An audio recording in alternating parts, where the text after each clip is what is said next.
one nation, under God, indivisible, with liberty and justice for all. Thank you.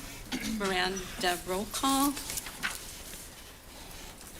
Councilmember Brandstrom, Present. Councilmember Caravelli, Present. Councilmember Ivy, Here. Vice Mayor Hodge, Here. and Mayor Arbuckle. Here. 5 members are present. Okay, thank you very much. Okay, first order of business is a public hearing. Appeal of the building official's decision to red tag 2 properties in the Central Business District C2 zone located at 2301 and 2307 Nevada City Highway. Okay, who's, I'm looking, there you are. Good evening. Good evening, Mayor Arbuckle and council members. For the record, my name is John May. I'm your building official for the City of Grass Valley.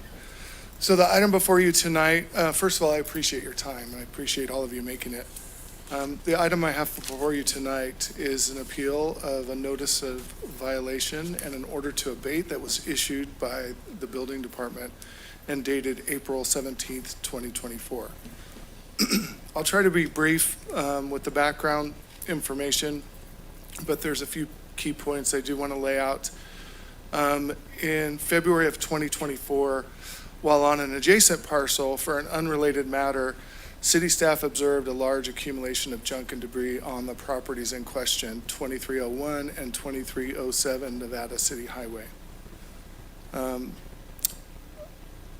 In February 27th of this year, staff sent a courtesy letter to the property owner and the occupants outlining the violations that we observed and requesting that the property be cleaned, which is typical for us to do, send that courtesy letter. After receiving no response, we mailed another courtesy letter about a month later on March 27th, 2024, and again, received no response from the owner or the occupants of the structures. After we received no responses, city staff, along with the police department, conducted a more thorough site visit, and we discovered multiple code violations which are outlined in the notice of violation that was issued.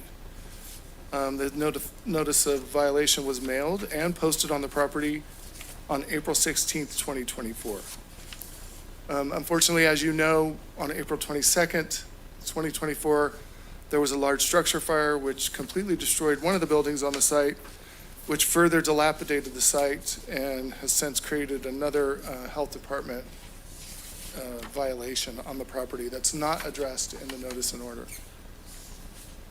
But as outlined in the notice, the known violations include, but are not limited to, unsafe and unpermitted structures, unsafe egress and exiting, damaged floors, stairs, and rails, lack of effective waterproofing, a lack of weather protection for the buildings, lack of electricity, including operable smoke and CO detectors, lack of minimum heating facilities and plumbing facilities.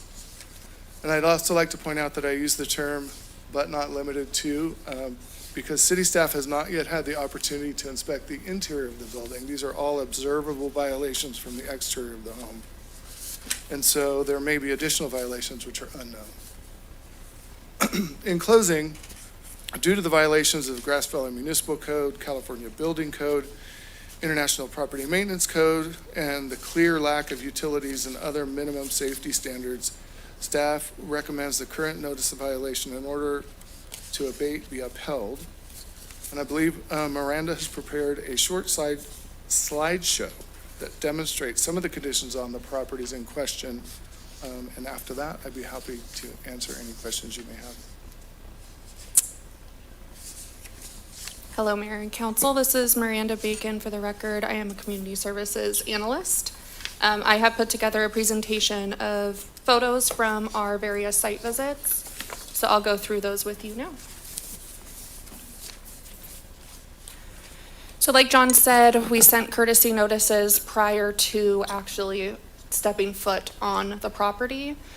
Due to the lack of response, myself and the police department responded to the property on April 16th, and these are some of the photos that I took documenting the state of the property. Hold on, technology. All right, so this was the entrance to the property. It's hard to tell. Behind that lattice is the front door. So a large accumulation of trash. This is the backyard. You can see piles and piles of junk and debris that is visible from the neighboring parcels. So this is part of what I could see when I was on a separate code compliance case and I could see through the fence. This is just more of that. This picture shows the two unpermitted structures that are being occupied and used as dwelling units on the property. There are no water services permitted or any, trying to figure out what that noise is, that feedback, or any electrical services to these units. These are some various other angles. This is of the primary residence. These are at 2301. I should be clear, these first few photos are at 2301 Nevada City Highway. You can see all of the tarps on the roof. I'm assuming that is due to the lack of waterproofing. This is another picture of the rear of the property. The pallets you see are put down so that they could walk on top of standing water from what they believed was a water leak. However, we have received reports from neighbors that there's a strong smell of sewage from the property. So we have contacted environmental health due to the septic system that exists on this property. I don't have an update from environmental health at this time. This is the rear entrance to the upstairs. You can see the stairs and the railings are dilapidated and falling apart. This is a structure on 2307. At the time, it did not look to be occupied, and since site visits, I have seen people coming and going from this building. You can see it's just dilapidated. I have included some photos from the April 22nd fire. These photos are taken by our police department who responded out to this fire. You can see it was fully engulfed and also reached the power line. Here's another photo. And then the following day, I responded out to take some post-burn photos. So you can see the structure was filled with books from a publisher who used this as a storage facility. Currently, these books are still there. Nothing's been cleaned up because it is considered a hazardous material. And since we have not been able to go back out for code compliance due to the appeal, the Grass Valley Police Department actually responded out for a separate issue on May 7th, so I pulled some stills of the property to give you an update as of May 7th of what the property looks like. So you can see the front is somewhat cleaned up. I did notice that most of these items are just moved to different areas on the property. And you can still see the state of the property here. Another angle, you can see that the pile in the backyard has actually grown and is now just covered with a tarp. This is that side entrance to the property that we saw earlier that had a mattress leaning against it, so the mattress is no longer there, but you can still see the state of the property. And this is just one more view of those two unpermitted dwelling units. And this is all that I have, so if you have any questions for city staff, or we can go on to the appellant. Okay, thank you very much. Does council have any questions of staff now before we hear the appellate? The structure that burned is not one of the addresses in the previous pictures, correct? That is a different structure. Correct. So there are two addresses associated, both with the same owners. 2307 is where that building was. It is a stone's throw from the residence on 2301. Both of the properties are used as if they were one property. So Okay. we wanted to make sure that we covered both since they were both in dilapidated states. Okay. Any other questions before we hear from the appellate? Okay, thank you very much. Thank you. And who is speaking on behalf of the appellate? Please come to the podium, state your name and address for the record, please. Good evening. My name is Shannon Devine. I'm standing in behalf. Please speak into the microphone so we Hi. can hear you. Thank Sure. you. So my name is Shannon Devine. I'm standing in for Brianna Moore. She has actually had some brain trauma experience in the past 2 months. She's working on the property as we speak. I'm entering into law school. I've been working on the property for 2 months diligently with her to rectify this circumstance. And as a friend, I said I would stand in for her tonight. So on behalf of the first thing, the condition of the property, it was not that way 10 years ago when she moved in. Unfortunately, people in circumstance and the homeless environment in Nevada County, I come from Sonoma County, has kind of taken over that property per se, where she has done her best to control a certain environment, and it's gotten out of hand. I came up from Sonoma County as a domestic violence survivor 2 months ago. I have worked every day with her to clean it up, set a sober living environment, work with police who seem to harass us and the homeless that don't need that right now. And I'm an educator. So the pictures that have been shown are my work with like 15 other friends in our spare time. They're not accurate. The structure fire, we believe, was arson. It was intentional because people do not want this certain types of people at this property with Mr. Pendola, who has not come forth and assisted Brianna with the things we've requested. I wrote a letter just after May 7th to him, no response. And I'm just entering into law school, so it's like my first go at saying I'm going to stand up for her. And I feel really bad about, yes, there are unpermitted structures, but they're within 50 feet of the code thing for California where they can have those structures there and it's not in violation. We have eradicated every person on that property, male and female, that is not supposed to be there, physically.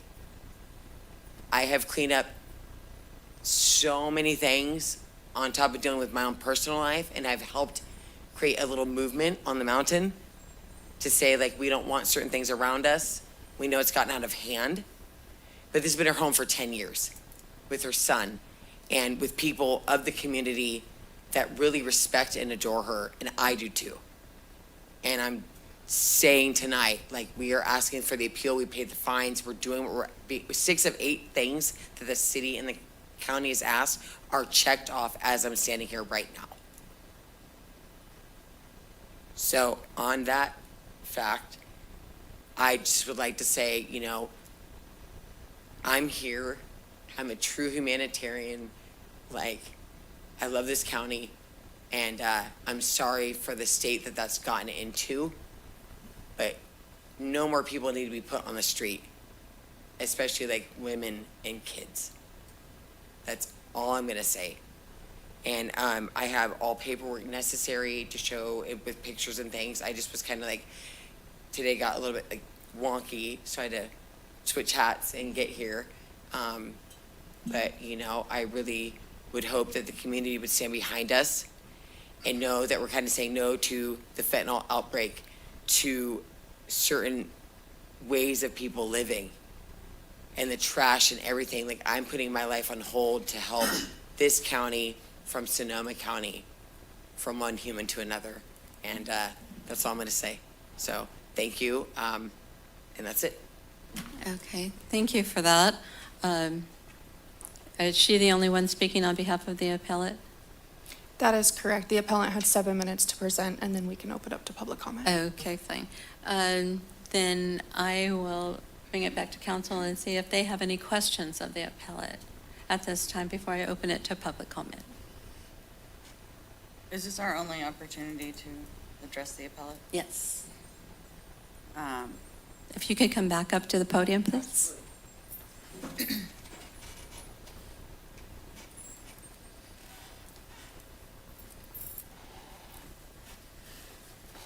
Is she not the property owner? She's not. Mr. Frank Pendle is. Pendle Enterprises. Is she, Okay. I'm assuming that means Is there a that's rental you. agreement? I'm sorry, one at a time, please. Is there a rental agreement for the property? There is, Ah. between Mr. Pendle and Brianna Moore. And is she and the other occupants paying rent? Yes, she is. No one else is there. They were not. That's been addressed.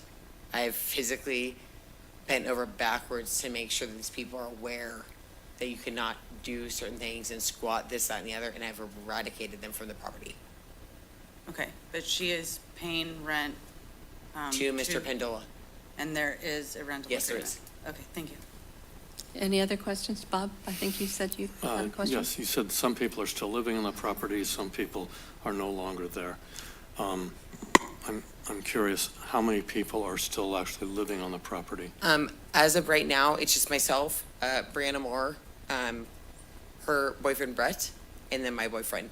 And we're writing up a rental agreement with Mr. Pendola because I'm now going to probably stay in Nevada County and go to law school and try to make a movement up here about certain things. So we just got that in the works, but it's just 4 people. And that's what the rental agreement states. And where are they living? I mean, In the main residence house, not in these structures outside. And again, I looked up the code. The structures are okay to be there. They're not to be living structures because there's no power, there's no water. But they're within the 50-foot perimeter of California Building Code that they can be there like for meditation, whatever. And that's where we're kind of looking for like a spiritual kind of environment. And then we are in the main house and we have worked on plumbing. I went to design school. I've done construction. I'm really putting everything I've known into getting everything up to code.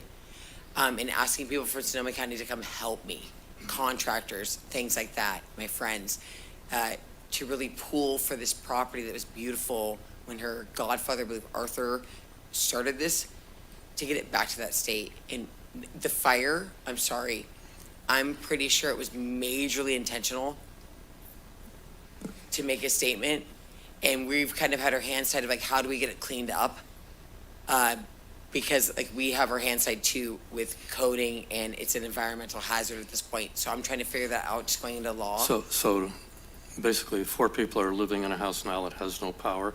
Is that what I'm understanding? We're staying touch and go. Like I'm not staying there every single day, but we're trying to get PG&E. Once this hearing is done, we were told the property is red tagged. I looked into it. I have 2 pieces of information now that it is and it is not red tagged, condemned. After this hearing, I need to know if it is or is not, and then move on from there. And if it is condemned, then it's shut down. And Brianna loses her home. My 2 months of love and energy into this county is for nothing, but I'm not gonna go there. Like, I have faith, hope, and love, and that's where it stands. So like I said, 6 out of 8 things the county and city has asked to do in 2 months since I've been Okay, here. I'm going been to done. interrupt here rather than going down a trail here.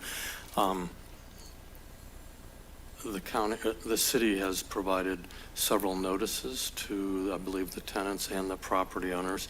And my understanding from the staff report is that there was no response to those. There was no sort of a plan or a date set by which these problems would be remedied.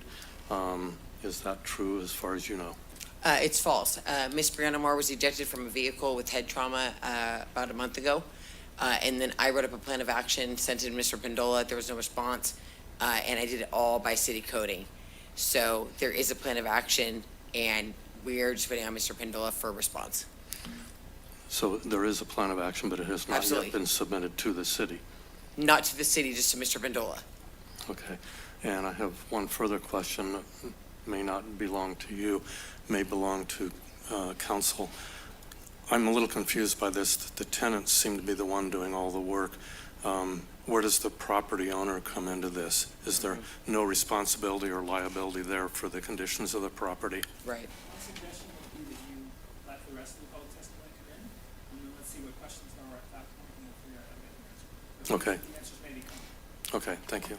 Okay, does anybody else on council have a question of, okay. I have one Haven? more question. Is there running water there currently at the property? There is, and we have temperate water at this point. And is there electricity?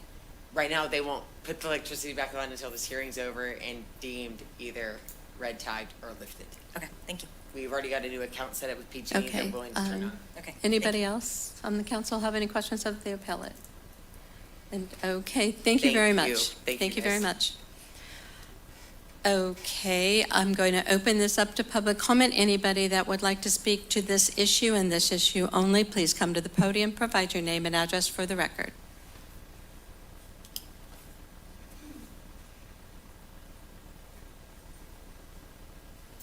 My name's Tyler Stewart. Our office is right there at 2477 Nevada City Highway. I represent Pinole Enterprises and this. Can you speak into the microphone, please? Thank you. I'm- Not, yeah. I'm That's trying. okay. I represent the Pinole Enterprises who owns that property. Yes, we've been aware of the condition of the property, and we did receive the letters, and we've been in contact with the county. We've spoken to them numerous times, or not the county, but the city. And I think they can attest that they've spoken to Cheryl. We asked the tenants, we volunteered, how about you don't pay rent, but we need you cleaning it up. It was happening at the pace of a snail. We were starting to see the city was coming by more and more.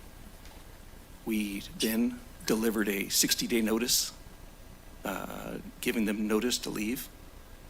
And that comes up at the end of the month. Because they were not cleaning up. And once we gave them that 60-day notice, somebody there decided to light our shop on fire. And I'm sure if you guys all know, if you try to build something in the city, you're going to spend $50,000 to $60,000. And so we lost $50,000, $60,000 just because they burned that up. So we're well aware of the conditions. It wasn't bad until it started to get bad, and we took a hit. We said, don't pay us rent. Go ahead and just clean it up. We'll give you some time, some effort. Then the city saw what was going on, and we said, you guys need to get this cleaned up. And really, the problem we have is we've got some strong homeless that they are not strong enough to push out. And they're militant about it. I've talked to Sandra, who's one of the tenants, and she says, I tell him to leave, he won't leave. And so I would like the city we've got a 60-day notice in place. In 2 weeks, that comes up. If they don't want to leave at that point, I've got to name a number of an attorney. We'll follow it through. Once they're evicted, I've got somebody coming to test the stuff from the barn, because the barn got burned up. And so they're coming to test for lead and asbestos tomorrow. That's the soonest I could get. And what we're asking is, we're following the rules. We've done the 60-day notice. Now we've got to, if they don't want to leave, I'll have to get an attorney, then go from there and get them evicted. After they're evicted, I already have the plan in place to go and get all the trash, including those 2 structures. We'll check out the septic. We'll check out the stairs. But I can't do it with them there. Thank you for your comments. Your 3 minutes is up. Do you have any questions? Yeah, we can't answer your questions. No, do you have any So questions I for said me? we cannot answer any questions. Go ahead and have a seat, please. Okay. Next person for public comment. Is there anybody else here that would like to speak to this issue? Come to the podium at this time. Hi, my name is Kelly Murphy. My husband Jeff Murphy is in the audience with me. I'm a neighboring resident. In the pictures you've seen, there is a building or a residence behind all of that, and that's our residence. Me and my husband for the last 2.5 months have been trying to scale everybody back, scale everything back. We got access to some of the 2307 address. We made access to that residence. Inside, it's demolished. There's no plumbing, no toilets. The cupboards there's debris to the ceiling. Due to the structure fire, not only was that building in itself and that property at risk, but it also made it so we couldn't have our PG&E. We had to wait. That was an inconvenience because ours goes to the same transformer. There's just been ongoing problems. They haven't really started cleaning up until the last 2 weeks. Then they started doing all the cleaning up. There's still numerous amounts of people, at least 20 a day, different people coming and going from the residents. I don't see anything that they have done to improve or to help their situation. It honestly only is getting worse. I just think that, I think that Pinole probably needs a little help here because what are we going to do? What is the solution? That's all I have to say. Thank you for your comments. Is there anybody else here that would like to speak to this issue? Please come to the podium at this time. State your name and address for the record, please, and please realize you only have 3 minutes, and that goes by really fast. Hi, I'm Brett Peters, and I've been staying with Brianna at the address the entire time, nearly, she's been there. We have not been able to get rid of the people who've been squatting on the property to the point when they were ejected, they burned down the barn. I've begged police numerous times to remove them. They cannot go on private property. She was ejected from the back of a truck, and somebody was backing up over her by the time I almost got her. These people are vengeful. These are people that you don't want, finding other people that can't actually be there to pick that person up off the road. Right? 3 generations of her families of things were inside of that house have been ransacked. If you could do something, please get the people out of there so that she can at least get some recovery. The inside of the house has been in repair. I myself is still shaken up from the accident. Yes, I do believe somebody did burn down the barn from us trying to remove people from there, and but we don't know who.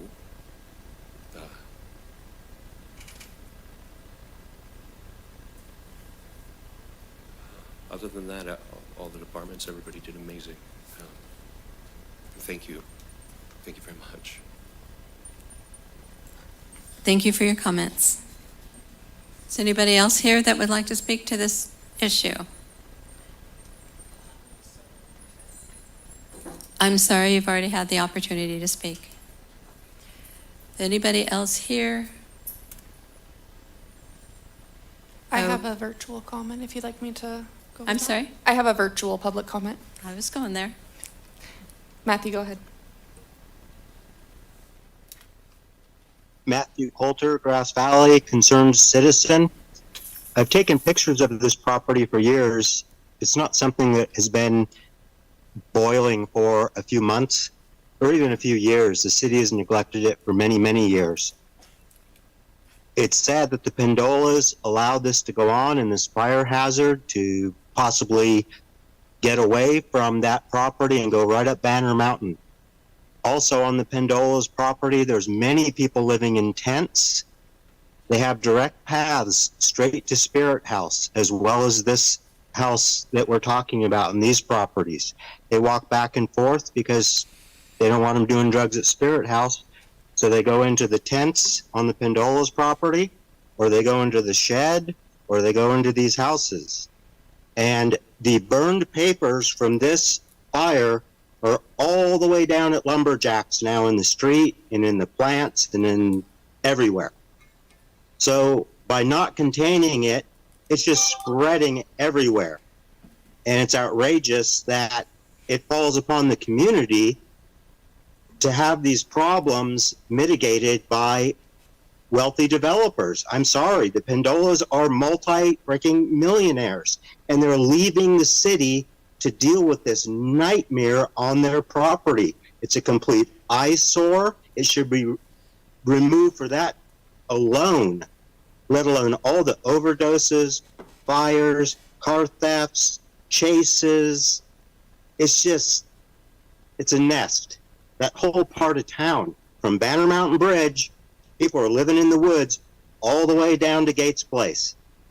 And you guys aren't doing anything about it. You drive by it, you see it.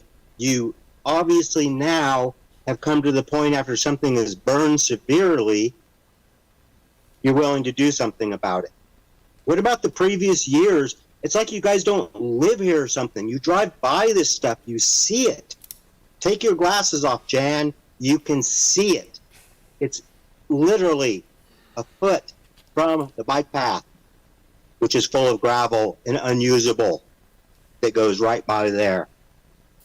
Please get a clue about what's going on in town. This is one of many places that have the same exact problem going on, that get police responses nonstop, that are costing us an arm and a freaking leg. But for some reason, it's not an issue for you guys. I don't get it. You must turn your head away when you drive by there. But if you look on the other side of the street, there's a bunch of problems too. That whole part of town needs attention. Wake up. Thank you. Thank you for your comments. Is there anybody else in the virtual world? That was the end of the virtual public comment. Thank you. Then I'm going to close public comment, bring it back to the attorney who wants to speak. Most of what we've heard today are law enforcement issues that the city council does not have responsibility for. We don't let elected officials interfere with, use a phrase, the discretion of the district attorney, the city prosecutor, or the police chief. Those decisions have to be made by professionals following the rules. So why are we here? We're here because sometimes the building official makes judgments about what makes a sound structure or not. And sometimes the building official can be mistaken in making those judgments. So, for example, experimental building types that are not tried and true, like packed rammed earth or adobe brick or straw bale, the building official has authority to determine whether the design of a structure that's outside the norm nevertheless meets the intent of the code. Those decisions can be appealed. And the appeal body is either 3 certified building officials established for that purpose.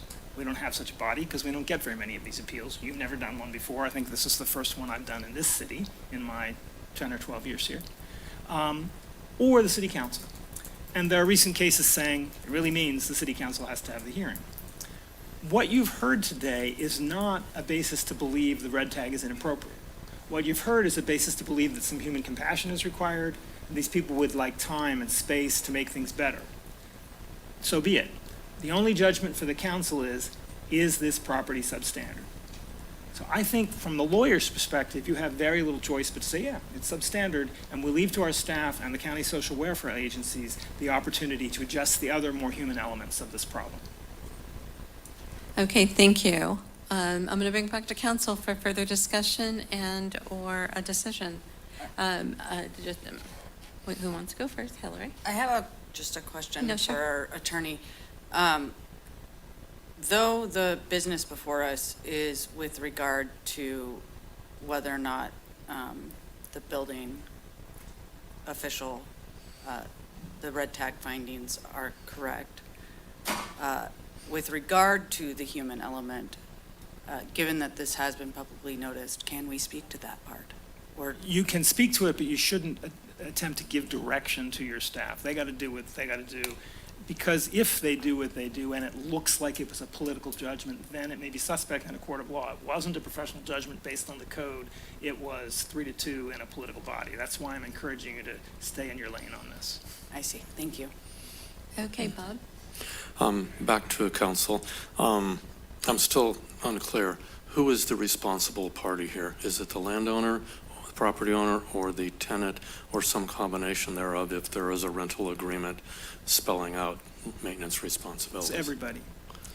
Our code says, and to respond to Matt's comments, the city's not the guarantor of the health and safety of every property in the city. It's not a socialist enterprise where the government owns the property and takes responsible for making it safe. People own their own property. People are responsible to make their own property safe. We enforce the law in the public interest, but we don't necessarily protect landlords from their tenants, and we don't necessarily protect tenants from their landlords. But to answer your question, everybody who has possession or control of a property is responsible to maintain it in a safe condition. On this evidence, both the tenant and the landlord could be on the receiving end of the city's attention. Okay, thank you. Does anybody else have any questions or further discussion? Then how do we feel?